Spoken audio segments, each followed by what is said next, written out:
Major General Richard C. Lindsay, Hanson W. Baldwin, Lloyd V. Berkner, Frank C. Nash, Paul H. Nitze, Charles P. Noyes, Frank Pace Jr., James A. Perkins, Don K. Price, David Rockefeller, Oscar M. Rubhausen, Lieutenant General James M. Gavin, Carl P. Haskins, James T. Hill Jr., Joseph E. Johnson, Mervyn J. Kelly, Frank Altschul, Hamilton Fish Armstrong, Major General James McCormick Jr., Robert R. Bowie, McGeorge Bundy,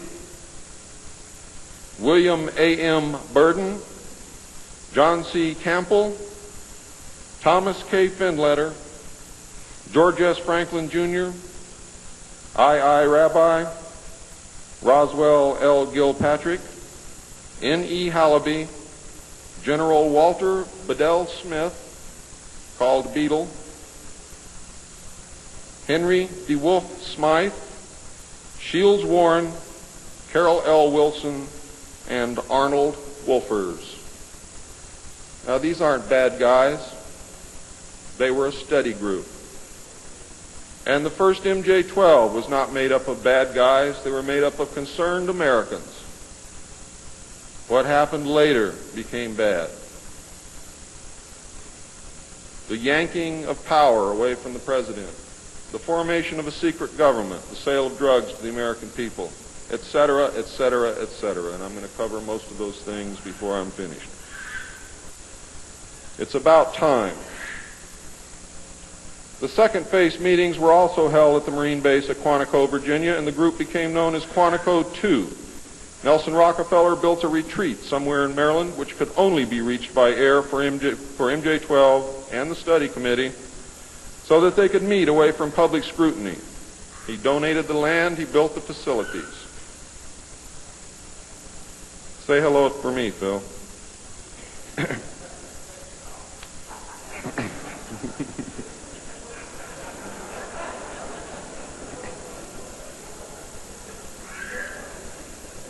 So that they could meet away from public scrutiny. The secret meeting place is known by the code name, the Country Club. Complete living, eating, recreation, library, and meeting facilities exist at the location.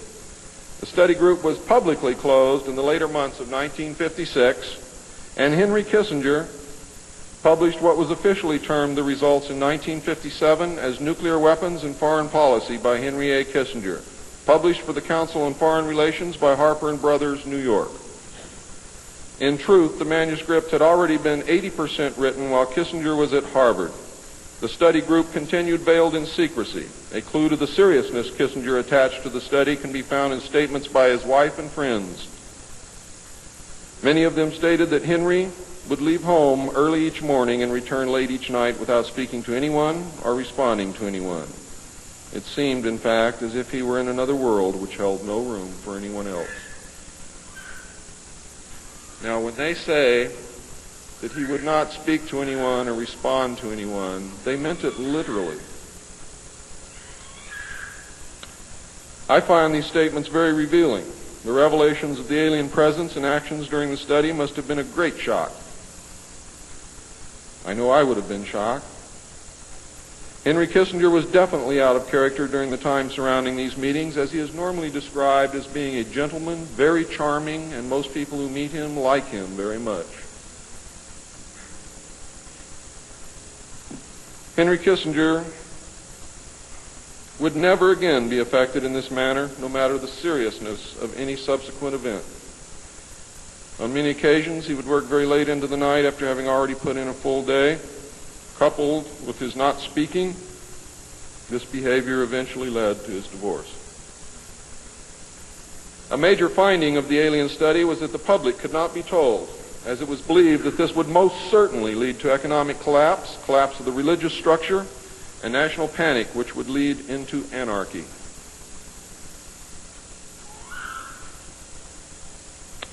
Secrecy thus continued. An offshoot of this finding was that if the public could not be told, then the Congress could not be told. Thus, funding for the projects and research would have to come from outside the government. There's some things beginning to fall into place. Without aliens, you cannot make sense of anything else that's been happening for the 44 years. You put the aliens in the middle of this stuff and you've got all the answers, every one of them. In the meantime, money was to be obtained from the military budget and from CIA confidential non-appropriated funds.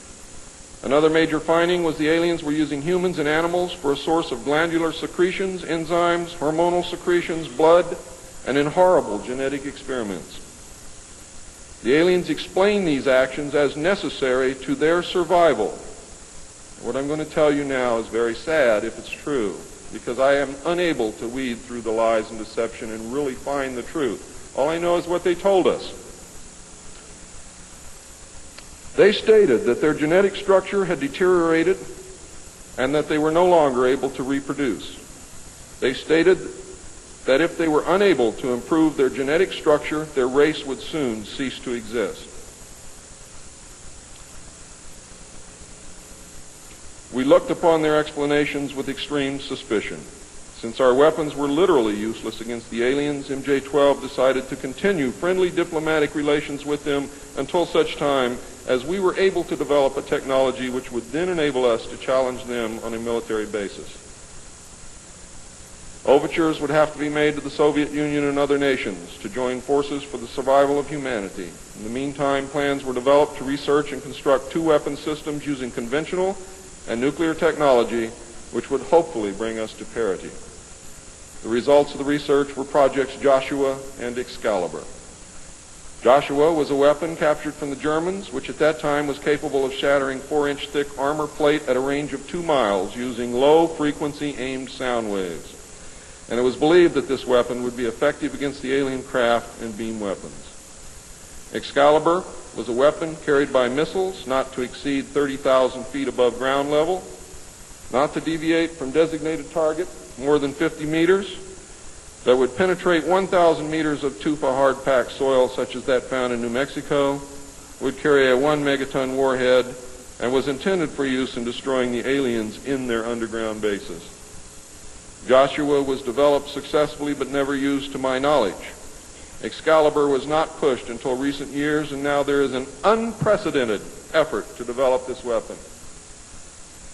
The people who are working on these weapons tell us that they have never been pushed so hard in their history working on any project than they are being pushed to develop Project Excalibur. Now, what I'm going to read you next may upset some of you, but it's absolutely true. The events at Fatima in the early part of the century were scrutinized. On suspicion that it was alien manipulation, an intelligence operation was put into motion to penetrate the secrecy surrounding the event. The United States utilized its Vatican moles that had been recruited and nurtured during World War II and soon obtained the entire Vatican study, which included the prophecy. And I don't care what you've ever read before, you have not read the true prophecy.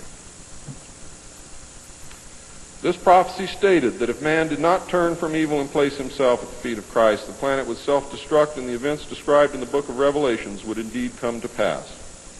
It stated that a child would be born who would unite the world with a plan for world peace and a false religion beginning in 1992. By 1995, the people would discern that he was evil and was indeed the Antichrist. World War III would begin in the Middle East in 1995 with an invasion of Israel by a united Arab nation using conventional weapons, which would culminate in a nuclear holocaust in the year 1999.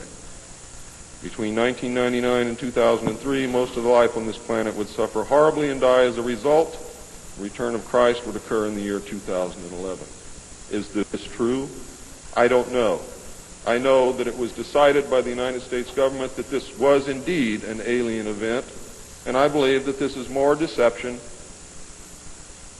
which is being heaped upon us. So don't go out of here thinking that the world is going to end tomorrow because of this. It might because of something else, and I'm going to talk about that, but not because of this.